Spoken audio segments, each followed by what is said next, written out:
Luffy, help me.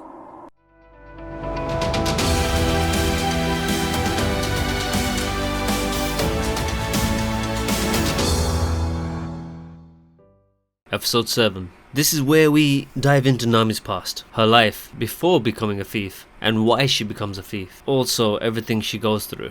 But before we go into that, this episode starts with very well-known dynamics. From the comics, Zoro and Sanji's dynamic that they have, and their constant back and forth, and their rivalry, their banter, everything, and it's great to see it. And it's even simple things like Sanji calling Zoro his classic name, like Bosshead! It was a chuckle moment for me because probably said 100 times throughout the comics, so it's nice to see it in the live action.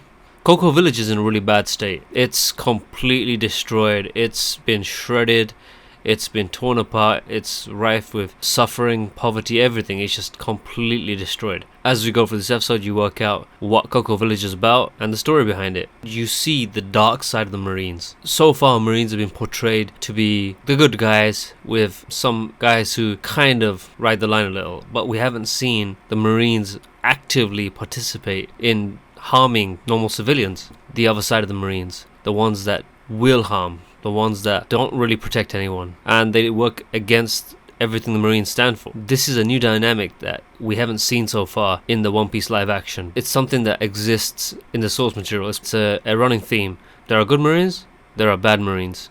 There are good pirates, there are bad pirates. And this episode drives that home. We also see Zeph's exchange.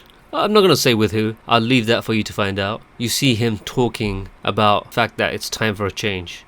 A new era needs to begin. Obviously this new era refers to all the new pirates, the new Marines, the new everything, and Zeph's trying to usher in the new era. Our time's done. We need to back off and let the new guys take over. We've had our chance, we've done what we can, and we've achieved what we can. Our time's coming to an end. It's a strong statement. It's a one that echoes through the source material. So now we go back to Nami. And Nami's past, her life before everything. There's a lot of pain there, there's a lot of tragedies there, there's a lot that happens to Nami. And a lot that ultimately results to the Nami you know today. She's hard as hell on the outside, but that's because of what she's had to become. This episode does take off, and it touches on some really iconic moments from the source material, and probably one of the most iconic moments is in this episode. So stick around to the end, because you will see the moment that is probably one of the most emotional moments in One Piece. Seeing Nami in that way, hats off to Emily Rudd. She nailed it. Like, she pulled it off. It looked like it was ripped straight out of the source material. Me being a One Piece fan, and me being someone who's not really very emotional, I think emotions are not something that I do. So it's not something that I tend to get engaged in easily, but watching that scene has me choking up a little. Yes, I'm not bawling my eyes out, but there's feelings there. It's something that One Piece is known to do. They have some episodes where you're sitting there choking up a little, and there's some little things that hit you on a different level. You get that in this episode.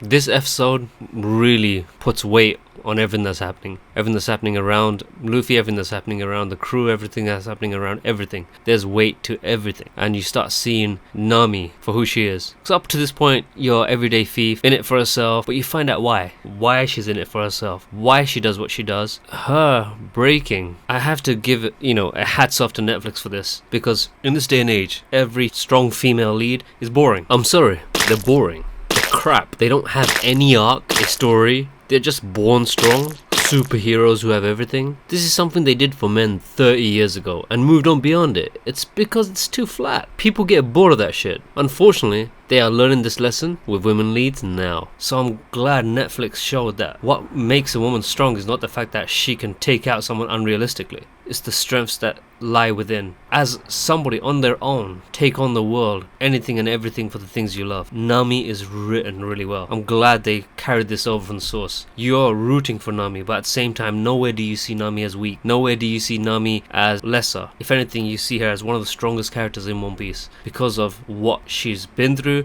what she does, and what she's willing to do. I wish more stories depicted that well, what a real strong female lead looks like.